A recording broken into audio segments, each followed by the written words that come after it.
What's up, guys? Welcome back to the garage. So pretty much, guys, I just want to make a quick video. I want to try to make a quick video explaining a few things that have been asked in comments and give you guys the answers to those questions. I've had questions in regards to the diff. Do I plan on racing this car more? If I'm going to drag this car to get to the track? Did it really make 630 horsepower as I stated, or is it just a bullshit thing, you know, etc. So let's go ahead and just straight up just get into it, guys. So always the question that I'm always asked, number one, is that is this car really making 630 horsepower? And the answer is that it was dynoed at 630. I stopped it there and I asked Armin to bring it back down. We brought it back down. The car currently makes 580 horsepower at 24 pounds of boost. 4 more pounds, we're at 630. I simply wanted it for drivability. I didn't want to have any more issues. So last motor, before it took a shit, made 460 horsepower. And that was maxed out on the baby turbo. You're still utilizing the manifold that I'm using now. So we did upgrade the turbo to a 3584. Car did make 630 horsepower. We're at currently 580. Just because of street driving, it's still plenty of power for the street. You guys seen we went to the runs. Car held its ground. Is the car the fastest? No. Is it faster than all these other cars? I'm not saying it is, but it has the potential to be a lot faster. Can it keep up with a lot of these cars? I personally think so. Once we can fix the issues that still are arising, which is the next comment, is that the diff and the axles. I've had people say upgrade them to DSS, and the answer is that I can't. This is not your regular diff. It still utilizes wagon axles, don't get me wrong, but this is an Intrack diff. An Intrack diff on my setup actually has to have an extended axle on the driver's side of 3/4 of an inch to an inch. 3/4 is basically giving it enough play. The inch will actually fit it very perfect and still give it a little bit of play. But removing the axle from the lower control arm is a pain in the ass. And that is the reason why the whole setup basically has to be taken off. From the toe adjustment, from the bottom of the mounting bracket, all that has to be taken off in order to remove the axle. As you guys seen the last time, it is extremely tight no matter which way you look at it. The DSS axles are made specifically off wagon axles. If I'm not mistaken, I believe that the passenger is actually extended, or it could be the driver side. I'm not 100% sure, but I know one of them is extended, and unfortunately it's still not extended enough for what this setup is, because the driver's side has to be extended 3/4 at least to an inch. The passenger side still utilizes a stock passenger wagon axle, and actually it is a little bit too short, so it does pull out, but it still maintains, because that's not the one I've had issues with. The one that I've had issues with is the driver's side. You guys seen when I went to the Sheepy Built race meet, I destroyed the same axle, which is the driver's side. We went to the Turkey Day runs, I blew the same side axle, and that is the driver's side. I have been contemplating on probably messaging them to see if they can make it with a thicker shaft. Maybe S1 will make it, or can help me out by getting it made. I don't exactly know yet. So that's stuff that I'm still trying to figure out, and hopefully I can find a solution for that. Another question is that what diff is in the car? Everybody keeps saying that there is no Intrack diff, that diff is basically a CRV diff. And the answer to that is that it is completely wrong. This is an Intrack diff found in anything from an 88 to a 94 Honda Civic wagon in Japan or UK.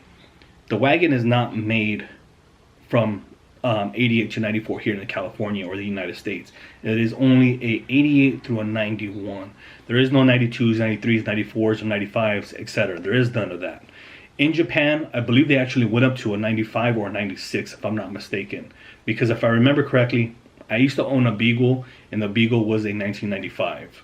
So, at the end of the day, this is an Intrack diff that looks identical to a CRV diff. The difference is that this comes with a factory LSD already in it, and the viscous is inside of the diff. So again, these are found in, I think it's 88 through 95, 96 Beagles that is called the Intrack, which allows you to go from front wheel drive to an all wheel drive, and it was actually actuated back then in a Beagle, and it's trying to figure out how to get everything done so that way you can still be front wheel drive if you wanted to, or you can be all wheel drive to go into the mountains. So branded We Have Shit Up is actually supposed to be rebuilding this one, so I'm currently waiting for him to let me know when he's gonna meet up. He has one that's fully rebuilt, so we're actually just gonna swap. I'm gonna pay him what it costs to rebuild it, and that way the diff on my setup will be basically brand new, and we should be able to hold the power down without having any slippage or any of that stuff. A lot of people have also messaged me on Instagram asking that, is this car a full-time all-wheel drive? And the answer is yes. The reason why they're confused is because the front wheels spin more than the rears at launch. And people don't understand is that the front wheels on an all-wheel drive are always going to spin more than the rear at launch. The rear is a helper to get out and to help you push that power out without spinning. So you still have a small spin, but it's not as dramatic as being front wheel drive. So the car is all-wheel drive. It is a full-time all-wheel drive. So again, guys, unless I put really thick fluid into it, just like in a viscous, then I'll have the same amount of slippage. But you don't want to do that because you can easily destroy the rear diff of the car, especially if you're doing it too much. Unless it's built, unless it's really done correctly, and you actually know what you're doing, then it can last. But again, I don't know, which is why I haven't messed with it. A lot of people have said for me to go ahead and do that. I don't have the knowledge on that. Brandon We Have Shit Up has a lot of knowledge on the Intrack diff, which is why I'm just going to go ahead and swap it out with him, because his is vapor honed, his has gone through, brand new seals, brand new bolts, brand new everything fluid.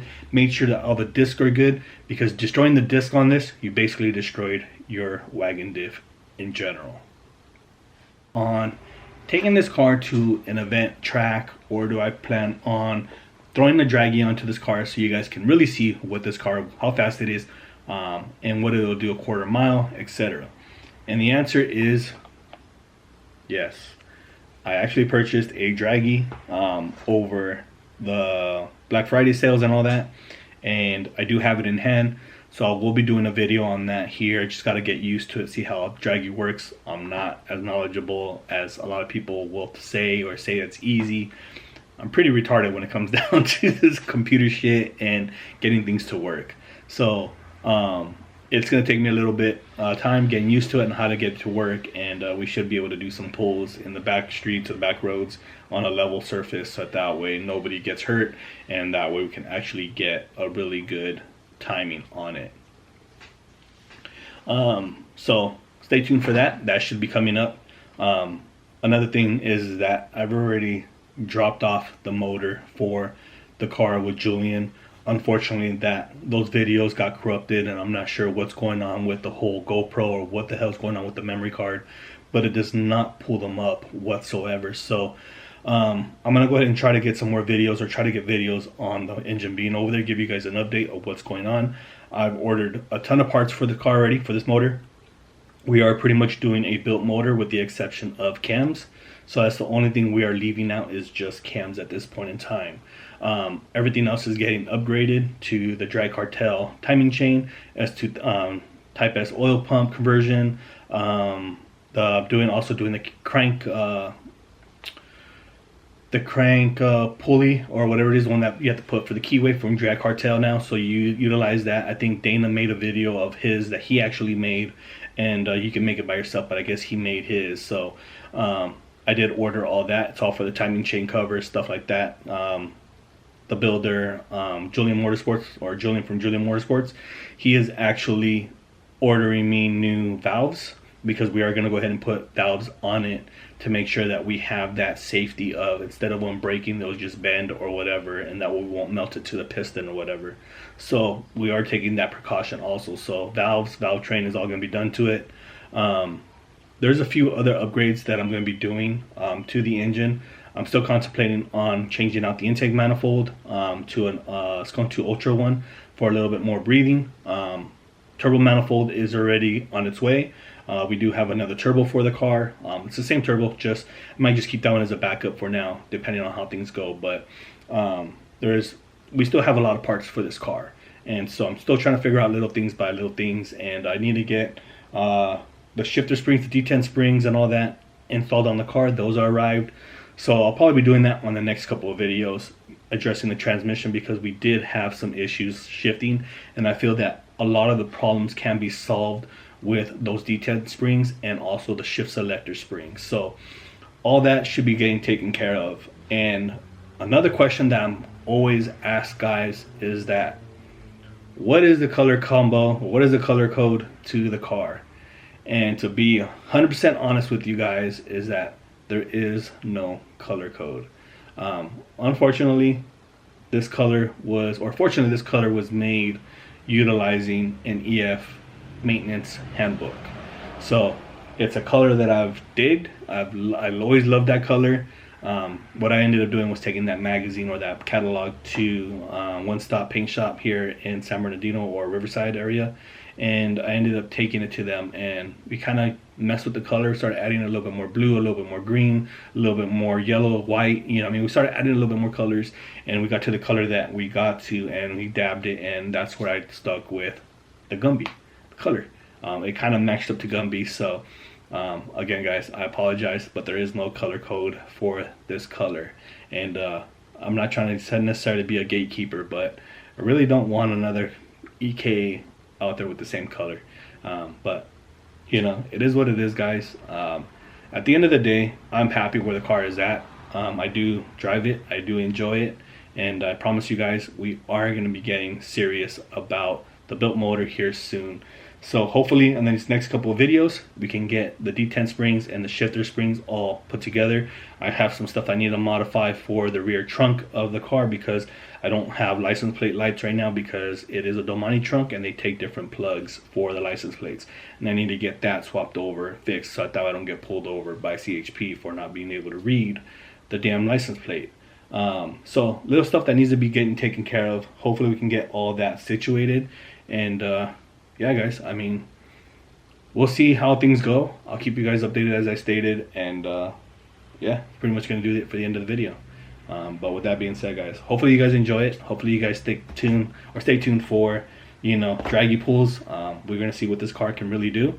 I'm gonna go ahead and try to do a few attempts on it here and there, and just see how things are, man. So with that being said, guys, thank you guys for watching. Please comment, like, subscribe. Let me know down in the comments anything else you guys want to know about the car, and I'll be glad to answer it for you guys. So yeah, catch you guys on the next one. Till next time.